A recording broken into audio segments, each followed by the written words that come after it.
많은 사람들이 하나님은 믿어도 되고 안 믿어도 살 수 있는 그런 분으로 생각합니다.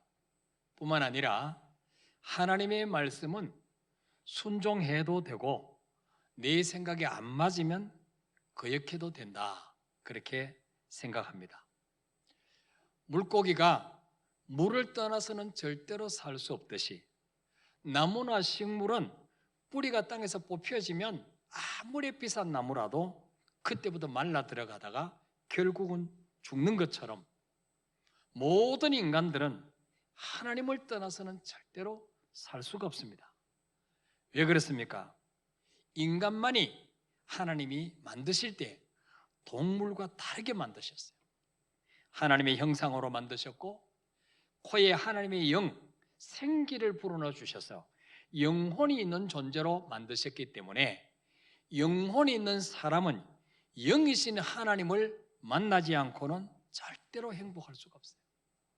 절대로 기쁨이 없어요. 이 땅에 사는 동안에도 성공할 수가 없어요. 그리고 하나님의 말씀은 우리 인생의 내비게이션이에요. 약도와 같다, 약도. 길을 처음 가는 사람은 반드시 약도를 보고 가죠. 내비게이션을 틀어놓고 갑니다. 그런데 하나님의 명령을 버리고 내 생각대로 사는 사람은 약도를 무시하고 내 생각대로 자기 감을 따라서 이렇게 가면 서울 나올 거야, 이렇게 가면 김서방집 나올 거야 하고 가는 사람은 똑같아요. 결국 어떻습니까? 고생만 식사게 하다가 실패하게 되는 거죠. 요나처럼 하나님 말씀을 거역하고 내 고집대로 살다가 고생만 하고 인생만 허비하게 된 것입니다. 우리는 요나서를 공부하면서 남의 이야기로 들을 것이 아니라 요나의 이야기로 들으면 아무 소용이 없어요. 지난주 말씀드린 것처럼 이 요나서는 누구에게 주시는 말씀이냐? 요나에게 주신 말씀이다. 요나에게. 믿습니까, 여러분? 요나에게 주시는 말씀으로 받을 때 실패 없는 인생을 살 수가 있는 줄 믿습니다. 하나님께서 선지자 요나에게 찾아가셔서 요나야, 저 이스라엘 나라의 원수인 아수르 나라의 수도인 니느웨로 가서 40일이 지나면 망한다고 경고의 말씀을 전해라 명령하셨어요. 요나는 하나님의 명령이 너무 부담스러웠어요. 그래서 여호와의 낯을 피해서 다시스로 가는 배를 타고 도망을 가고 있었습니다. 그런데 나를 버리고 가신 님은 10리도 못 가서 발병 난다는 우리나라 이야기 있는 것처럼 요나는 10리도 못 가서 그만 하나님 손에 딱 붙잡히고 맙니다. 자, 요나서 1장 4절 읽어볼까요? 시작. 여호와께서 큰 바람을 바다 위에 내리심에 바다 가운데 큰 폭풍이 일어나 배가 거의 깨어지게 된지라. 아멘. 큰 바람을 바다 위에 내리심에 바다 가운데 큰 폭풍이 일어났다 그랬어요. 자, 여기 4절에 보니까 누가 큰 바람을 바다 위에 내리셨다 그랬어요? 누가? 여호와께서. 우연이 아니에요. 어쩌다 마주친 그대가 아니에요. 여호와께서 큰 바람을 바다 위에 내리심에. 여기서 우리가 뭘 깨달아야 됩니까? 이 세상 우주 만물을 다스리시는 분이 누구냐? 하나님이시다.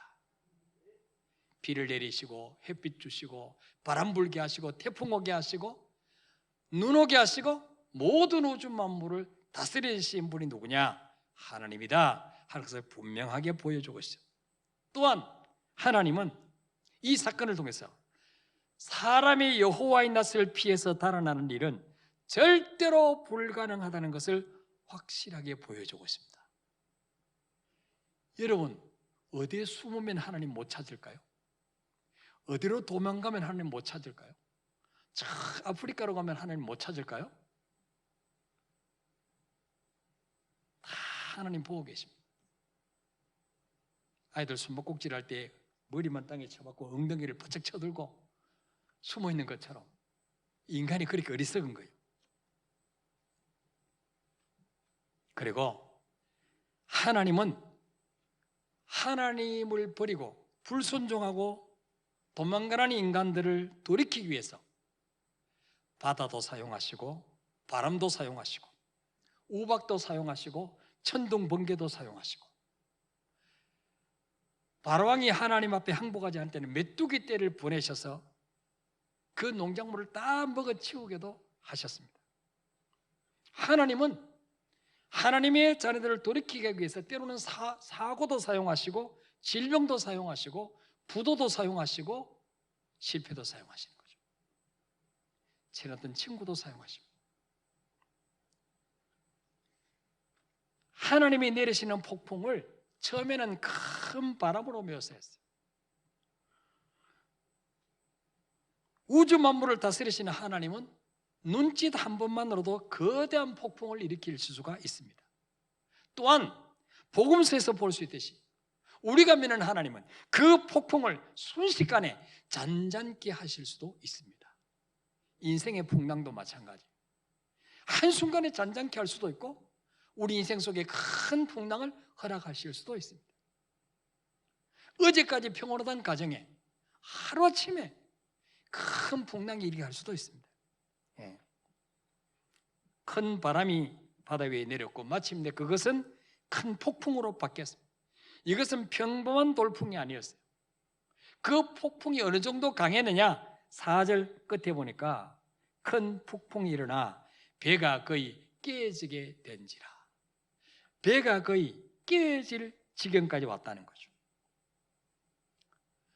우리가 하나님을 피해서 달아날 때 하나님의 반응은 조용함이나 잔잔함보다는 격렬하게 우리를 뒤흔들어 놓을 수가 있습니다.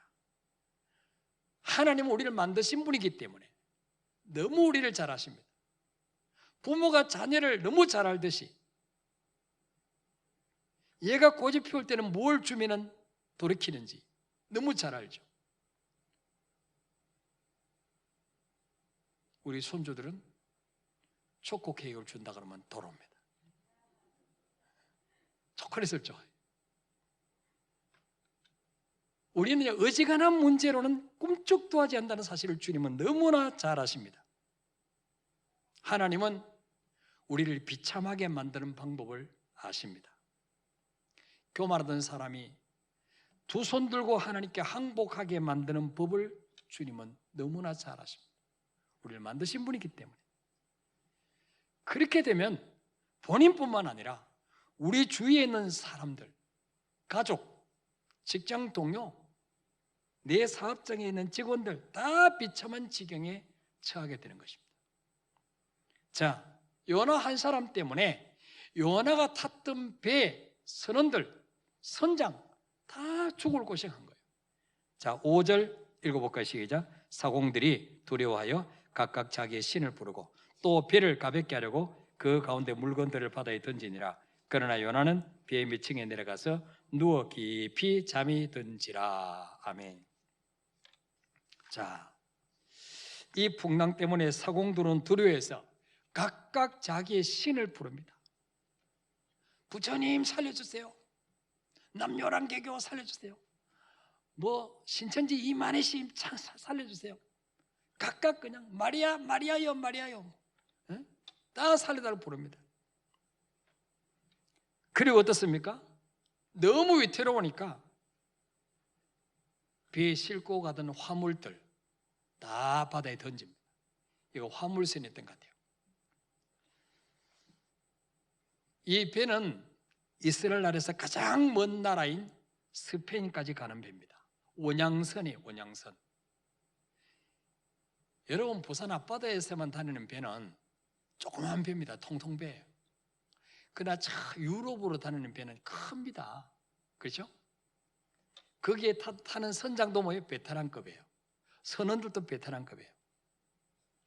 이 큰 원양선이 깨지기 직전까지 되었다. 파선 직전까지 갔다는 말은요, 이거는 보통 풍랑이 심한 게 아니라고. 여기에 탔던 선원들, 선장, 풋내기들이 아니에요.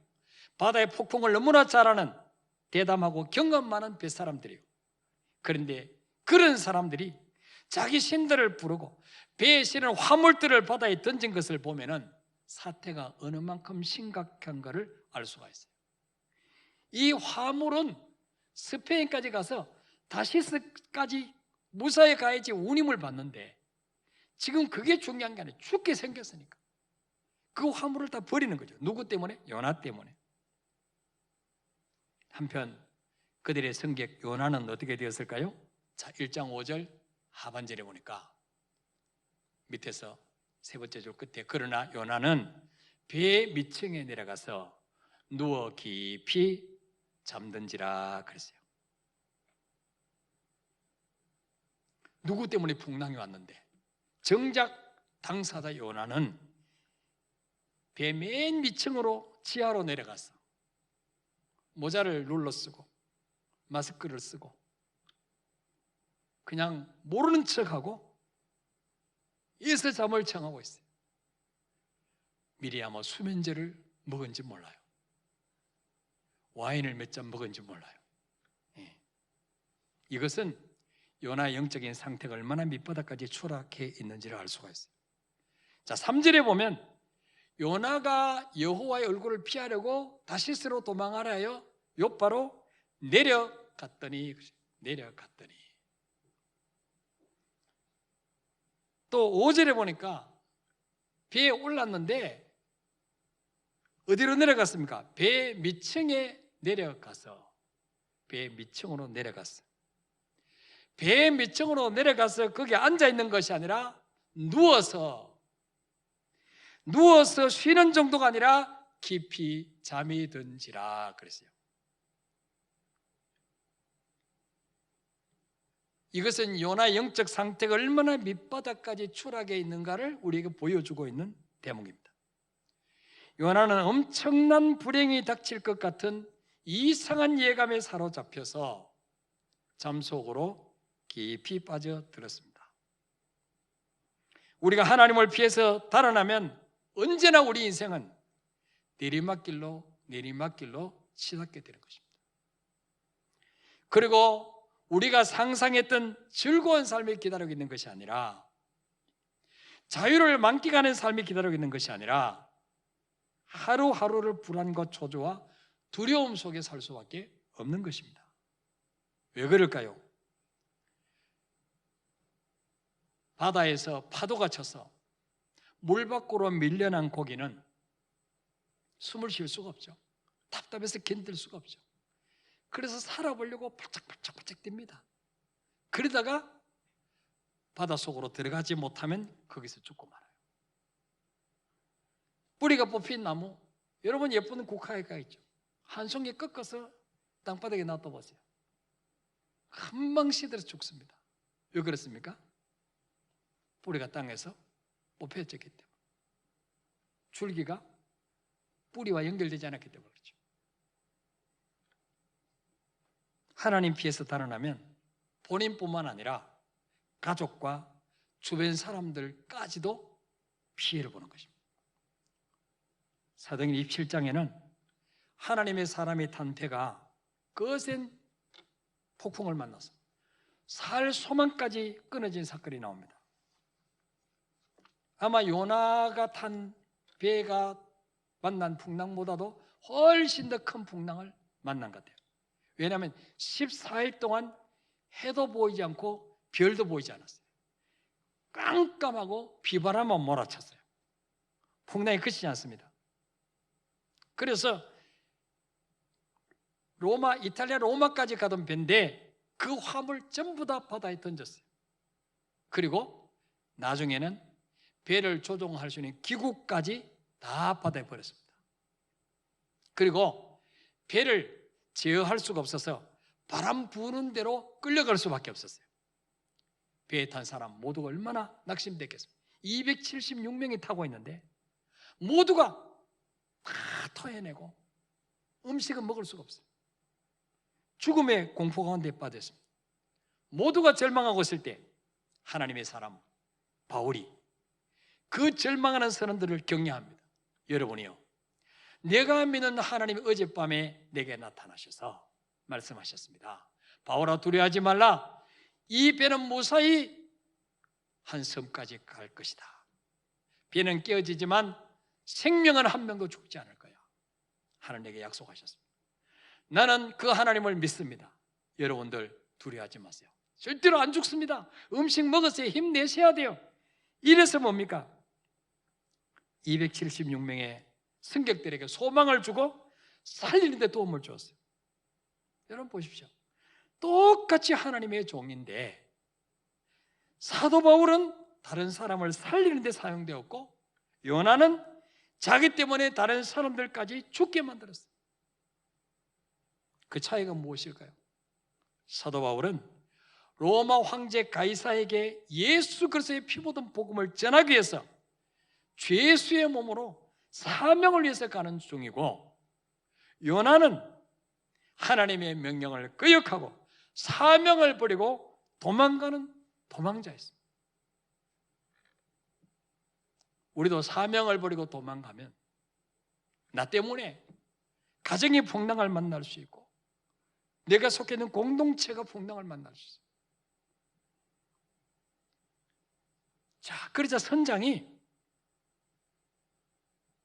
요나를 무섭게 깨웁니다. 1장 6절 읽어볼까요? 시작. 선장이 그에게 가서 이르되 자는 자여 어찌매냐 일어나서 내 하나님께 구하라. 혹시 하나님이 우리를 생각하사 망하지 아니하게 하시리라 하니라. 아멘.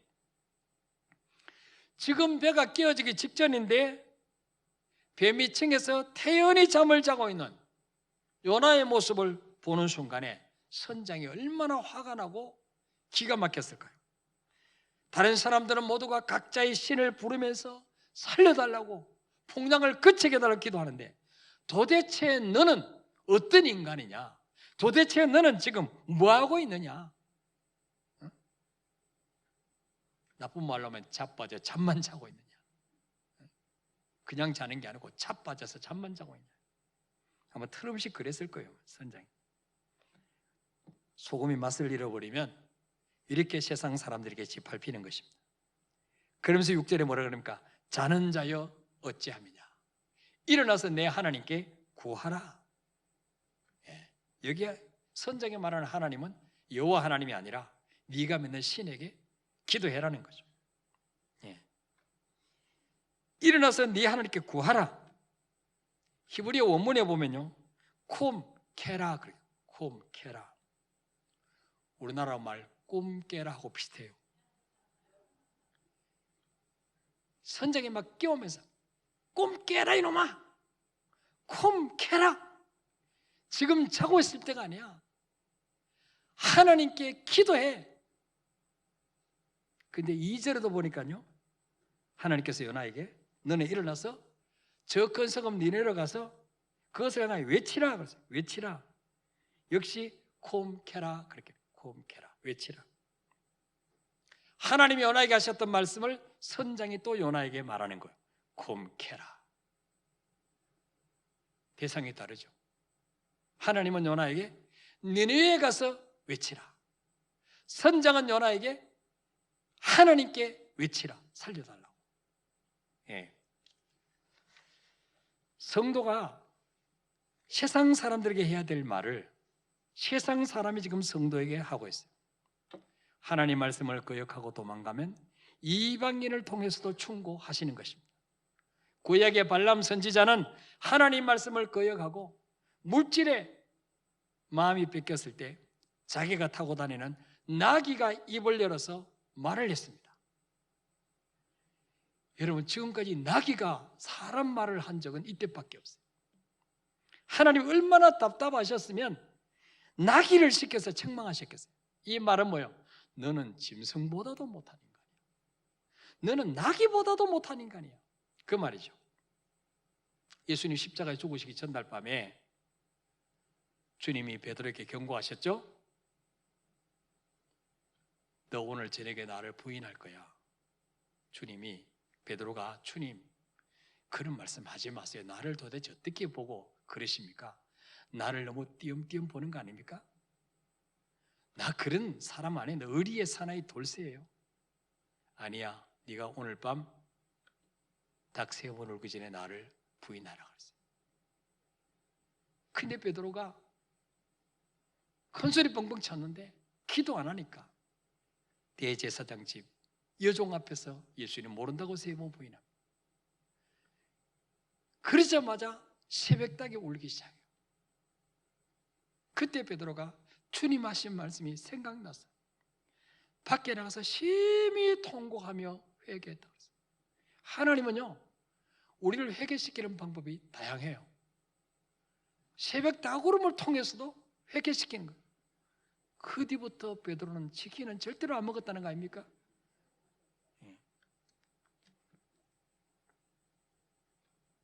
자, 7절에 보시면 계속 풍랑이 끊이지 않으니까 선자와 선원들이 모여서 도대체 왜 이 풍랑이 일어나느냐? 지금까지 우리가 이 원양선을 타고 스페인까지 자주 들어가서 이렇게 심한 폭풍 만난 적이 없다는 거예요. 뭔가 지금 문제가 있다.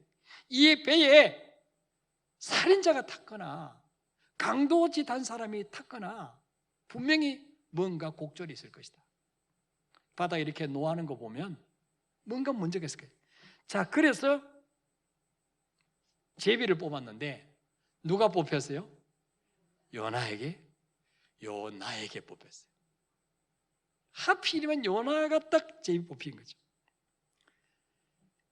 잠언 16장 33절에 보니까 제비는 사람이 뽑으나 모든 일을 작정하기는 여호와께 있느니라. 이 세상에 우연히 일어나거나 저절로 일어나는 것은 하나도 없습니다. 다 하나님의 치밀한 계획 속에서 이루어집니다. 우리의 만남도 마찬가지예요. 우연히 만난 사람 아무도 없습니다. 다 하나님의 계획 속에 있습니다. 예.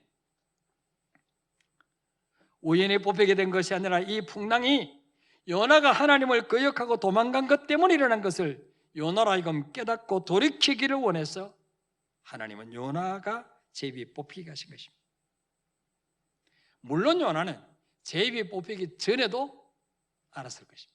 아, 이 풍랑이 나 때문에 지금 오는구나. 하나님이 드디어 작업을 시작하셨구나.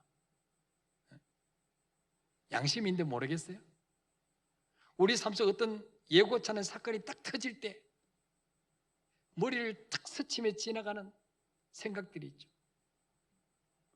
주일날 놀러 갔다 사고 났을 때, 말씀대로 안 살다가 손해봤을 때 딱 때리는 게 있어요. 내가 이래서 일이 벌어졌는가? 거의 맞습니다. 요나도 태풍이 일어날 때 이거 나 때문에 일어난 거야 생각했을 거예요. 근데 제비를 뽑았는데 또 자기가 딱 뽑히니까 이거는 확실한 확인 사살이에요. 틀림없는 사건이야. 요나가 뽑히자 그들이 요나에게 묻습니다. 8절에 무리가 그에게 이르되 청하건대 이 재앙이 누구 때문에 우리에게 임하였는가 말하라. 내 생업이 무엇이며 네가 어디서 왔으며 네 나라가 어디며 어느 민족에 속하느냐. 선자가 선원들이 말합니다. 도대체 너 정체가 뭐야? 너 사람 죽였어? 너 어느 나라 사람이야? 너 직업이 뭐야? 도대체 네가 무슨 잘못을 저질렀길래 이렇게 바다가 노해서 우리까지 죽게 만드냐? 솔직하게 털어놔. 그러는 거죠. 제비 뽑기를 통해서 자기가 뽑혔을 때 요나는 이 모든 장이 나 때문이구나 충분히 깨달았을 거예요. 근데 하나님은 이방 선언을 통해서 요나의 입으로 자기가 지은 죄를 토해내게 만드십니다. 9절에 그가 대답하되 나는 히브리 사람이요 바다 육지를 지으신 하늘의 하나님 여호와를 경외하는 자로다. 이실직고합니다. 여러분이요, 나는 사실 히브리 사람입니다. 우리 조상 아브라함의 후손입니다. 유대인들은요 히브리 민족이라는 자부심이 있었어요. 왜 그렇습니까? 하나님이 세계 열방 가운데서 하나님의 것으로 하나님의 소유로 선택받은 존귀한 백성이 유대인이에요. 그래서 유대인들은요 자기 민족에 다른 사람들은 사람 취급도 하지 않았어요. 저 지옥 갈 백성들. 우리만 하나님이 선택받았어요. 자부심이 대단했습니다. 그래서 요나가 나는 히브리 사람이다. 그리고 뭐요? 나는 바다와 육지를 만드신 창조주 하나님을 섬기는 사람입니다. 내가 섬기는 신은 너희 이방인들이 믿는 사람이 어떤 형상을 만들어 놓고 거기에 복 달라고 비는 그런 허접한 신을 나는 섬기는 것이 아니라 우주 만물을 말씀 한마디로 지으신 그 하나님을 나는 믿는 사람입니다. 그런데 내가 지금 왜 이 꼴이 되었느냐? 10절에 자기가 여호와의 얼굴을 피하는 줄을 그들에게 말하였다. 요나는 솔직하게 내가 하나님의 명령을 거역하고 여호와의 얼굴을 피하려고 도망갔기 때문에 이런 일이 생겼습니다. 대단히 죄송합니다. 나 때문입니다. 그자 선원들이 기겁을 하면서 큰 공포에 빠졌습니다. 네가 믿는 하나님이 바다를 만드시고 육지를 만드신 하나님인데 어떻게 네가 바다로 도망가려고 생각했냐? 바다를 만드신 하나님이 두 눈 시퍼렇게 뜨고 보고 계시는데. 그래서 선원들이 뭐라 그럽니까? 10절 끝에 보니까 네가 어찌하여 그렇게 행하였느냐? 네가 도대체 어찌하여 그렇게 행했느냐? 요즘 말로 말하면 너 왜 그랬니? 왜 그랬니? 너 죽으려고 환장했니? 불신자에 비해서 너 하나님 무서운 줄 몰랐니? 그랬다는 거죠. 예. 오늘 말씀을 통해서 무슨 교훈을 얻어야 될까요? 어떤 사람도 하나님의 얼굴을 피해서 달아날 사람은 없다는 거죠. 어디 가도 하나님은 보고 계십니다. 그리고 우리 하나님은 하나님의 택한 백성들이, 하나님의 자녀들이 하나님의 눈을 피해서 달아날 때에 내버려두지 않습니다. 추적하시는데 들은 비용은 전혀 아까워하지 않습니다. 온갖 것을 동원해서도 추적하십니다. 어째서 그럴까요? 저와 여러분은 예수 그리스도의 생명을 내어주시고 얻은 하나님의 백성이기 때문입니다. 하나님의 외아들 독생자 예수 그리스도의 목숨을 내어주고 얻은 하나님의 것이기 때문에 절대로 하나님은 포기하지 않습니다. 도망간다고 내버려두지 않습니다. 그래서 요나에게 있어서 폭풍은 불순종에 대한 형벌이 아니라 사랑의 개입인 것입니다. 여러분, 하나님이 요나를 그냥 자기 하는 대로 내버려 두었다면 요나가 더 행복했을까요? 요나의 인생 끝이 더 좋았을까요? 그렇다면 하나님 내버려 두십니다. 절대로 그렇지 않습니다. 훨씬 더 나빠질 것입니다. 그래서 하나님은 요나를 불행해지지 말라고, 망하지 말라고 조정하신 거예요. 여러분, 옆집 아이가 집 나가서 학교도 안 가고 맨날 PC방에서 자고 밥도 안 먹고 밤새 잠도 안 자고 게임한다면 여러분 어떻게 하시겠습니까? 옆집 아이는 내가 굳이 때리고 꾸짖을 필요 없어요. 근데 그게 내 자녀라면 어떡해? 내 자녀라면 가만히 안 놔두죠. 왜 이대로 놔두면 이는 망하는데, 이대로 놔두면 인간 안 되는데. 그래서 뭐 때려서라도 돌아오게 만드는 거죠. 이게 부모의 사랑입니다. 사랑. 그래서 히브리서 12장 6절에 보면 주께서 사랑하시는 자를 징계하신다. 그의 받으시는 아들마다 채찍질 하신다. 누가복음 15장에 나온 둘째 아들은 아버지 밑에서 아버지가 같이 사는 것이 너무 고리타분한 거예요. 시대에 뒤떨어진 것 같아요. 그래서 정말 내가 아버지 품을 떠나서 아버지의 손길이 미치지 않는 먼 곳에 가서 한번 살아보는 게 이게 소원이었어요. 그러면 자유할 것 같아요. 그러면 정말 살만나고 행복할 것 같아요. 그래서 아버지에게 졸라서 아버지가 돌아가시면 받을 유산을 다 챙겨가지고 먼 나라로 떠나잖아요. 근데 어땠습니까, 여러분? 잠깐은 자유로운 것 같았어요. 밤새도록 술 마시고 뭐 집에 안 들어도 간섭하는 사람 없으니까. 그러나 얼마 못 가서 가져간 재물 다 바닥나고 돈 바닥나니까 친구도 다 떨어져 나가고 그리고 그에게 몰려오는 것은 외로움과 빈곤과 불안에 시달려 했습니다. 결국은 가져갔던 재산 다 탕진하고 개고생하고 돌아오지 않습니까? 옛날에 TV 선전에 보니까 집 나가면 개고생한다 이렇게. 집 나가면 우리 청소년 때 말이죠, 한 번쯤 가출하고 싶은 마음이 생깁니다. 그러면 행복할 것 같아. 며칠 버틸 것 같아. 친구 부모님 계속 밥 줄 것 같아. 내 살기도 힘드는데 눈치밥 먹다 결국 오는 거죠. 개고생하고 오는 거죠. 예.